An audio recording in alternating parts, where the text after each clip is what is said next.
Jean, chapitre 1. Au commencement était la parole, et la parole était avec Dieu, et la parole était Dieu.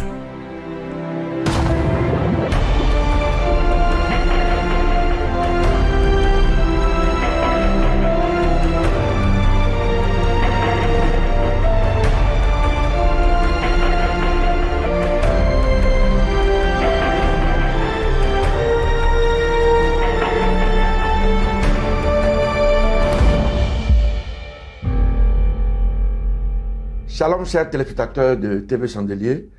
Vous êtes à l'émission En eau profonde. Ici, nous plongeons dans les profondeurs de la parole de Dieu. Nous le faisons avec un homme très profond, un homme qui aime beaucoup la parole de Dieu, le docteur Dion Yair Robert.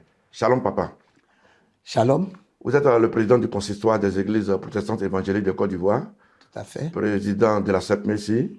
Également président fondateur de l'église baptiste Œuvre et Mission Internationale. En effet. Une église que vous avez fondée par la grâce de Dieu depuis 1975. Et vous parcourez le monde entier, vous êtes un conférencier international, et c'est avec vous que nous essayons de décrypter des messages que la Bible nous enseigne. Alors aujourd'hui, nous allons parler d'un thème assez particulier, un thème qui n'est pas étranger à votre personne. Nous allons parler des patriarches. Alors je le dis parce que parmi les titres qu'on vous attribue, il y a également celui de patriarche, parce que ce n'est pas à contester, vous êtes l'un des patriarches de l'Église en Côte d'Ivoire. C'est quoi déjà un patriarche? Bon, si nous nous tenons à la déclaration de la Bible, nous voyons d'abord que c'est à Israël que le patriarcat a été attribué dans un premier temps. Parce qu'il est dit dans Romains, le chapitre 9, le verset 4, il est dit nos parents israélites à qui appartiennent l'adoption, la gloire, les alliances, la loi, le culte, les promesses et les patriarches. Donc, on voit qu'à partir d'Israël, on voit les patriarches. Et bon, le titre de patriarche est donné généralement aux anciens, à ceux qui sont anciens, qui sont dotés d'une certaine valeur morale, une certaine valeur culturelle, une certaine valeur cultuelle aussi, et qui revêtent l'inspiration de Dieu, qui revêtent la présence de Dieu qui est son onction, et qui sont profondément ancrés dans les valeurs spirituelles. Donc ça, c'est des patriarches. Bon, c'est dans le sens maintenant spirituel. Mais dans l'humanité, un patriarche ou bien une patriarche, c'est une personne de troisième âge qui a vraiment, qui est avancée en âge et dont la sagesse est prouvée et donc qui est profondément ancrée dans cette sagesse et qui est vue comme une personne hautement spirituelle dans la société. C'est cela. Voilà. Tout à l'heure, vous avez parlé d'un patriarche, d'une patriarche. On entend souvent matriarche. Oui, bon, ça s'appelle matriarche parce qu'on dit mère. Quand on dit patriarche, ça vient de père. C'est cela. Voilà, ça vient de père et on dit patriarche. Patriarche qui donne raison à la patrie. C'est cela. C'est-à-dire la patrie est fondée sur lui. Et les pères. Bon, si elle est mère, on dit matriarche.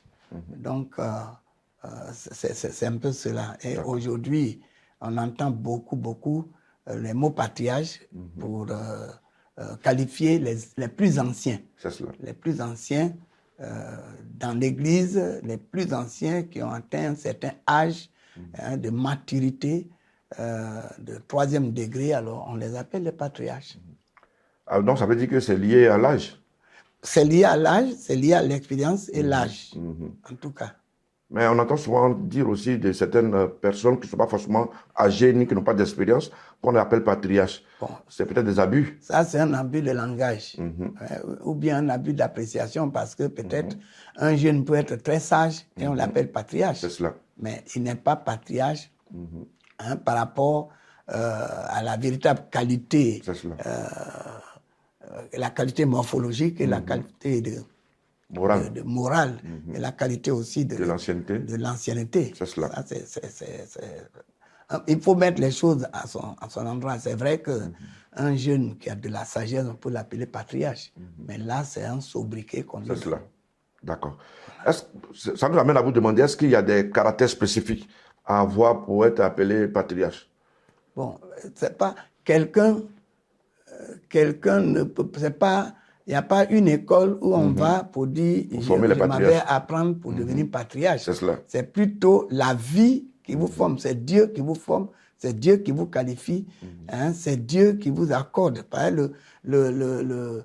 Vous savez, le mouvement et l'être, ça vient de Dieu. Et toute sagesse, tout don parfait descend de la part du Seigneur.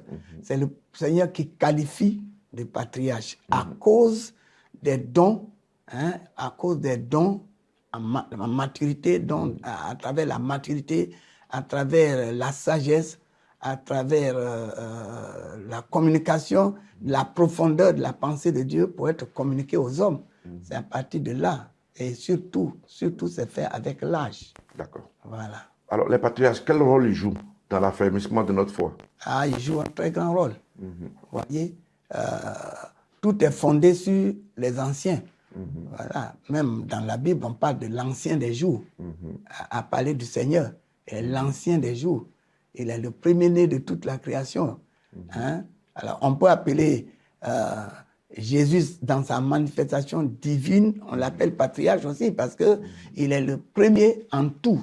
Il est patriarche. Hein? Il est le commencement, la fin. Par lui, tout a été fait, tout a été créé. C'est par lui et pour lui. Donc, on peut l'appeler patriarche par rapport à sa manifestation visible. On a aussi remarqué que Dieu s'appuyait toujours sur des patriarches pour accomplir les grandes œuvres. Oui, par exemple, Noé pour la construction de l'arche, oui. Moïse pour la sortie du peuple d'Israël. Oui. Alors, c'est à raison? Mais c'est à raison, mais il faut noter, par exemple, je vais prendre, par exemple, vous avez parlé de Noé. Bon, Noé a mis fin, n'est-ce pas, par Noé, Dieu a mis fin au premier monde. C'est cela. Ou d'Adam. Adam aussi est patriarche. Vous voyez, Adam est patriarche. Il est le premier né de la race humaine.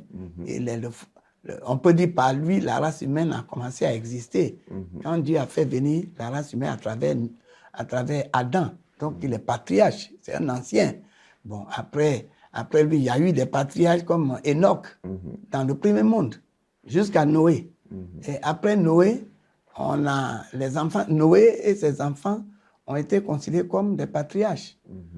C'était les autorités patriarcales. Voilà, donc Sem, Cam et Japheth, les trois fils de Noé, sont des patriarches de l'humanité. Sont des patriarches. Eux aussi ont donné naissance aussi à d'autres patriarches, tels qu'Abraham, que Dieu a appelé. Hein, Dieu a appelé pour amener l'humanité au salut. Donc Abraham est un patriarche. Et on l'a appelé même père de la foi. Voilà. Justement, vous avez parlé d'Adam tout à l'heure. Oui. Alors, le fait qu'il ait échoué, est-ce que c'est intéressant de dire qu'il c'est un patriarche? Non, l'échec n'annule pas la qualité de patriarche. Mais non, l'échec n'annule pas. Voilà. Si mon père est aveugle, hein, mon père, dans son âge avancé, est mon patriarche. Mais s'il est aveugle, mais il est toujours mon père. C'est cela. C'est pas parce qu'il est aveugle qu'il cesse d'être mon père. Donc, quand il y a échec dans la vie d'un patriarche, ça ne veut pas dire qu'il n'est pas patriarche. Abraham a failli à la mission quand Dieu l'a envoyé à Sion. Mais il a quitté là-bas à cause de la faim et il est descendu en Égypte et Dieu n'a pas été content de cela. Et ça a coûté même que le fruit de ces entrailles-là, que Dieu a appelé son église, son assemblée qui doit ramener l'humanité à la connaissance, ce fruit-là a connu des difficultés, un châtiment du péché du patriarche, mais en Égypte pendant 430 ans. Mais ça n'a pas empêché qu'on continue d'appeler Abraham patriarche. C'est cela. Et même dans les cieux, on dit que le saint d'Abraham, parce qu'il est patriarche, il est le père de la foi, le saint d'Abraham. Donc, vous voyez, au ciel même, il y a tout un quartier, tout un domaine qui porte son nom. C'est cela. Donc, c'est pas parce qu'il a failli, il a failli à la mission que finalement, on peut dire qu'il n'est plus patriarche. Non. C'est cela. Dieu ne se répand pas de ses dons. C'est cela. Dieu ne se répand pas de ces hommes, de ces dons plutôt, c'est juste. Est-ce qu'ils étaient des hommes simples? Dieu s'appuyait sur eux pour faire des grandes œuvres. Oui. N'étaient-ils pas des surhommes? C'est Dieu qui les rendait capables de faire quelque chose. La force ne venait pas d'eux-mêmes. Voilà. Dieu a dit à Abraham, je t'ai choisi, lève-toi, quitte la maison de ton père, va au lieu où je t'indiquerai. Et il est allé, il a obéi. Il a obéi. C'est pourquoi on dit les pères de la foi. Parce qu'après la décadence morale, spirituelle de l'humanité, par les enfants de Noé que dirigeait plutôt Nébrol, l'un de leurs frères, n'est-ce pas? Quand ils ont chuté, ils sont tombés, ils ont abandonné Dieu, ils étaient livrés, Dieu les a dispersés dans la confusion, mais Dieu, il choisit dans la famille de Sem, du patriarche Sem, il choisit Abraham, qui devient aussi patriarche et en même temps père de la foi. Dans ce désordre-là, c'est lui qui a été le premier à obéir à la parole de Dieu, et on dit qu'il est père de la foi. C'est cela. Donc, plus tard, lui et sa descendance vont prendre le titre d'Hébreu. Hébreu qui veut dire ceux qui sont passés de l'autre côté du fleuve. Parce qu'ils ont traversé, ils sont partis de Mésopotamie, ils ont traversé l'Euphrate, et après de là, on les a appelés ceux qui sont passés de l'autre côté du fleuve. Et ils ont pris le titre d'Hébreu. Et Abraham Dieu a dit à Abraham, toutes les familles de la terre seront bénies en ta postérité. Donc, vous voyez, Dieu le consacrait déjà et consacrait sa descendance comme instrument de salut pour l'humanité. Donc, Abraham est donc le père de la foi, il est le patriarche. Et l'un des grands patriarches de l'humanité, c'est Abraham. C'est cela. Voilà. Après lui, il y a eu d'autres patriarches. C'est cela. Voilà. En Côte d'Ivoire, en Afrique, dans le monde, vous êtes considéré comme l'un des patriarches du monde évangélique. Ouais. Alors, on va rester en Côte d'Ivoire. En dehors de vous, y a-t-il un autre? On a beaucoup de patriarches, on a beaucoup de pères. Il y a beaucoup qui sont allés au ciel, qui sont déjà au ciel aujourd'hui, qui sont des patriarches que Dieu a utilisés pour faire de grandes choses ici dans cette nation sur le plan de la foi, sur le plan du salut des hommes. On peut en citer. Il y en a encore qui sont vivants comme moi. Vous avez par exemple le président, le docteur Emmanuel Kouassi, c'est les anciens. On peut appeler patriarches. Vous avez le révérend Adama Ouedraogo, qui sont les patriarches des anciens, par qui l'Église a grandi. Vous avez beaucoup d'autres, en tout cas, qui sont là, et qui sont les patriarches. Beaucoup sont rentrés au ciel et d'autres sont encore là pour soutenir, n'est-ce pas, l'Église, pour aider l'Église dans la sagesse, pour conduire les jeunes serviteurs de Dieu. La génération actuelle a besoin des patriarches pour être conduits. C'est très important. Nous profitons du canal que nous offre cette télévision pour saluer tous ces patriarches et demander à Dieu de déverser sur eux toutes ces bénédictions. Et nous avons besoin encore d'eux pour conduire l'œuvre du Seigneur. Alors, le thème patriarche est attribué dans le livre du commencement, la Genèse, aux trois pères fondateurs du peuple juif, Abraham, Isaac, Jacob. Alors, quelles ont été leurs particularités? D'abord, c'est un appel. Ils sont comme on l'a dit ici, comme je l'ai lu tout à l'heure, les privilèges accordés à Israël. Et Israël, c'est qui? C'est Jacob qui est devenu Israël. C'est cela. Mais Israël est sorti d'Isaac. Et Isaac est sorti d'Abraham. Abraham est le patriarche. Bon, maintenant, avec le temps, Isaac aussi est devenu patriarche. Mais avec le temps aussi, Jacob est devenu patriarche. C'est de génération en génération. La génération de Jacob en est le patriarche. La génération d'Isaac, Isaac en est le patriarche. Et la génération d'Abraham, Abraham est devenu patriarche. Et par rapport même à la foi, par rapport à l'assemblée de Dieu, c'est-à-dire les assemblées que Dieu a constituées pour aider l'humanité, les autres assemblées dans l'humanité à devenir, à être restaurées en Dieu, à revenir à Dieu, à reconnaître Dieu comme l'unique Dieu et Seigneur, alors Israël devient patriarche. Abraham est patriarche. Donc chacun est patriarche par rapport à l'âge, par rapport à la génération. Voilà, la génération. Et actuellement, nous pouvons dire que nous autres, par la grâce de Dieu, la génération actuelle, nous en sommes les patriarches, puisque par nous, Dieu a fondé des églises. C'est cela. Hein? Par nous, Dieu a fondé des églises, et ces églises ont gagné des multitudes d'âmes, et qui sont là. Et avec l'âge que nous avons aussi, nous avançons en âge. Cet âge-là, donc, nous permet aux autres de nous qualifier de patriarches. C'est cela. Voilà. Nous-mêmes, nous ne nous appelons pas patriarches, mais c'est eux, à cause de notre âge, à cause de l'œuvre. On va dire que les œuvres parlent à votre place. Voilà, c'est ça. Cela. Alors, vous l'avez dit, vous l'avez répété, Abraham est le père de la foi. Mais pourquoi il est le père de la foi? Justement, je l'ai expliqué tantôt.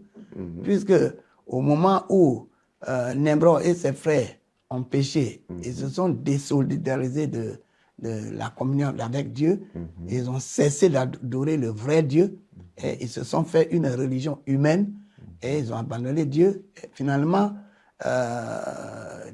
ils ont commencé à commettre des choses abominables. Et Dieu, dans sa colère, a confondu leur langage. A confondu leur langage et les a dispersés. Hein, famille par famille, bien sûr. Et quand Dieu les a dispersés, il fallait que Dieu les ramène en lui. Parce qu'ils sont dispersés dans le désordre. Hein, et dans la confusion des langues.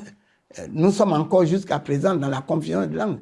C'est Christ, quand il va revenir et qu'il va établir le règne de 1000 ans, dans un premier temps, avant l'éternité, c'est en ce moment-là, nous allons parler la même langue. Mais avant, c'était la même langue. Ils avaient la même langue, les mêmes mots.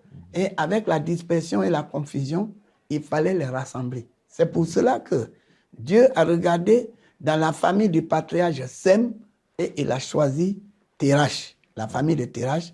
Et de la famille de Térach, Térach aussi était un patriarche. Donc il a choisi dans la famille de Térach, il a choisi Abraham, fils de Térach. Et il a donné à Abraham la mission d'aller implanter son culte, n'est-ce pas, à Sion. Alors, il doit aller implanter son culte à Sion, là où il a créé l'humanité. Où l'humanité a été créée, c'est sur la montagne de Sion. Donc Abraham devrait aller là pour implanter le culte, pour qu'à partir de là, toutes les familles de la terre reviennent à l'Éternel. Donc à cause de la dispersion, de la confusion, de la dégradation spirituelle, Abraham a été choisi. Il a été le premier à cette époque-là d'être choisi. C'est une grâce. Dieu l'a choisi comme son apôtre, comme son serviteur, comme son pasteur, comme son missionnaire, comme on le dirait aujourd'hui. Hein, et il l'a envoyé. Hein, il a été envoyé missionnaire. Il faut aller au pays que je vais t'indiquer. C'était Canaan. Donc c'est à Canaan. La partie de Canaan, la région de Jébus, cette région-là, les Jébusiens étaient là. Et l'endroit, on appelle Jébus. Hein, Jébus, c'est Jérusalem aujourd'hui. Dieu a donné le nom de Jérusalem, Jérusalem, qui veut dire Dieu de paix. Et puis, c'est sur le mont Sion. Et là, Abraham devrait aller là. Et donc, à cause de cela, il est appelé le père de la foi. Il a été le premier, hein, à l'issue de cette confusion, cette dégradation, cette dispersion dans la confusion, avec les langues multipliées. Abraham a été le premier à être appelé et à obéir, à entendre la voix de Dieu et à obéir. Et c'est pour cela qu'on dit qu'il est le père de la foi. Voilà. Mais pourtant, sinon, avant lui, il y avait des gens qui avaient la foi, comme Noé. Oui, par exemple, Noé qui a attendu pendant 120 ans. Oui, bon, Noé, ça, comme je l'ai dit tantôt, il était de la génération, c'est-à-dire le premier monde. Le premier monde. Le deuxième monde a commencé après le déluge, par Noé et ses enfants. Alors, Abraham a été choisi, hein, dans le deuxième monde-là, que nous vivons maintenant, hein, parce que pour une mission, la mission de les restaurer, de restaurer l'humanité en Dieu, de régénérer l'humanité en Dieu. Et donc, c'est pourquoi il est appelé Père de la foi.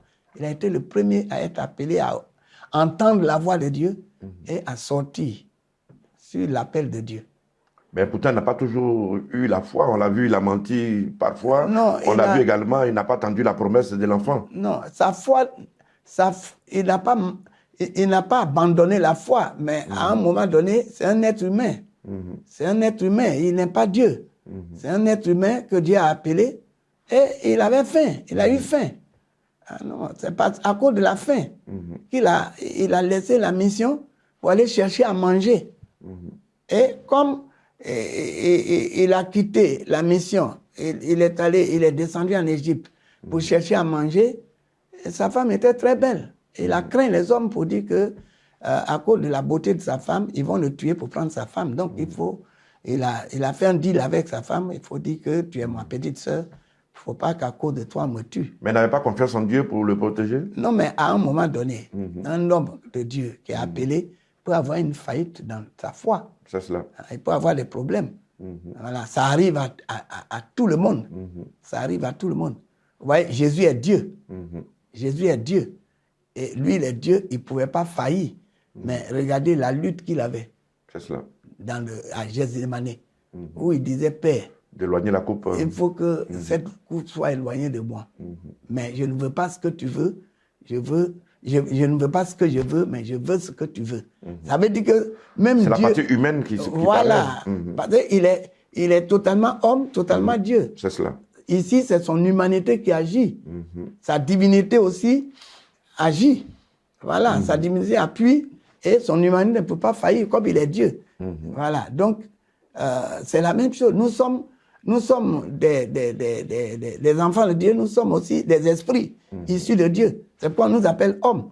Mais il y a la partie visible qui a ses faiblesses. C'est cela. Donc c'est pour cela qu'un homme peut être appelé, il peut être un grand homme, mais il peut avoir des faiblesses humaines. L'apôtre Paul, le grand apôtre, qui est aussi l'un des patriarches de l'Église, il a dit, quand je veux faire le bien, le mal est attaché à moi. Je ne fais pas le bien que je veux et je fais le mal que je ne veux pas, misérable que je suis. Ça nous montre que l'humain, avec la chute d'Adam, avec le fait que Adam se soit soumis à Satan, ça veut dire que toute la génération qui sort d'Adam aussi doit avoir ces faiblesses-là. C'est cela. C'est pourquoi que Abraham aussi a eu ses faiblesses. Et c'est vrai. Il ne faut pas, quand on dit le père de la foi, il ne faut pas qu'on croie qu'il n'est pas humain, qu'il ne peut pas avoir des défauts. Ah non. C'est dans ses défauts, dans ses faiblesses que Dieu montre qu'il est saint. C'est pas mauvais. C'est cela. Voilà. Alors, l'une de ces faiblesses aujourd'hui que subit le monde, c'est justement ça, le manque d'attente, le manque de patience qui l'a mené à aller avoir un enfant avec la servante Voilà, Agar. il y a ça aussi. Et aujourd'hui, l'un des conflits majeurs de ce monde-là, c'est entre les descendants d'Isaac, le fils de la promesse, et d'Ismaël, le fils illégitime. Ismaël, c'est le patriarche des Arabes. C'est cela. Voilà, sa mère africaine et son père sémite. C'est Abraham. Donc, ils sont les cousins des Hébreux. Donc, vous voyez, souvent on cite Dieu d'Abraham, Dieu d'Isaac, Dieu de Jacob, et on ignore Ismaël. Je ne sais pas pourquoi. Mais normalement, Ismaël est fils d'Abraham aussi. C'est cela. Il a une part à la bénédiction. Il a une part, et Dieu l'a béni même. C'est cela. Dieu l'a béni. Seulement, sa venue au monde n'a pas été dans des conditions de sainteté. C'est cela. Abraham a commis adultère avec sa servante, Agar. C'est cela. Et à cause de ça, c'est ça que Dieu ne peut pas donner la mission de salut, n'est-ce pas, à Ismaël. Mais Dieu a béni Ismaël. Et Ismaël participe énormément à l'émancipation de l'humanité par ses richesses que Dieu a données. Voilà. Ça montre un peu les difficultés, les méfaits de la polygamie. Ouais, c'est ça, justement. Quand le péché entre, ça crée toujours un problème. C'est cela. Voilà, ça crée toujours un problème. Voilà. Donc, les deux peuples sont constamment en conflit. On a le premier président ivoirien, Oufoué, qui a dit qu'ils ne sont d'accord que sur les désaccords. Oui. Est-ce qu'un jour ils pourront s'entendre?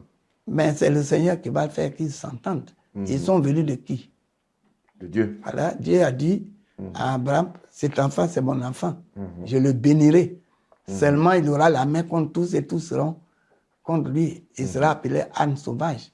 C'est Dieu qui a dit ça. C'est cela. Et donc, c'est Dieu qui va résoudre. Quand Christ va revenir, tout ça, ça va finir.